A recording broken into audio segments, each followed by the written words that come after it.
السلام علیکم معزز ناظرین، اگر آپ ہمارے چینل میں نئے ہیں تو ہمارے چینل کو سبسکرائب کر دیں تاکہ ہر نئی آنے والی ویڈیو کا نوٹیفیکیشن آپ کو ملتا رہے۔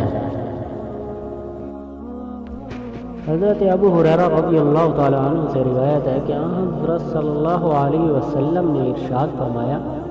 جس نے کسی کو ہدایت کی طرف بلایا تو اس کو ان تمام لوگوں کے برابر اجر ملے گا جو اس کی پیروی کرنے والوں کو ملے گا، اور اس سے ان کے اجروں میں کوئی کمی نہ کی جائے گی، اور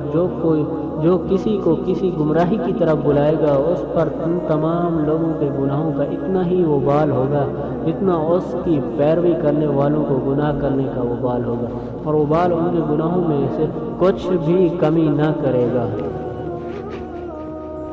اللہ تعالیٰ نے فرمایا تم اپنے رب کی طرف بلاؤ، اللہ تعالیٰ نے فرمایا تم اپنے رب کے راستے کی طرف حکمت اور موعظہ حسنہ سے بلاؤ، اللہ تعالیٰ نے ارشاد فرمایا نیکی اور تقوی پر ایک دوسرے سے تعاون کرو، اللہ تعالیٰ کا ارشاد ہے کہ چاہے کہ تم میں سے ایک جماعت ایسی ہو جو بھلائی کی طرف دعوت دینے والی ہو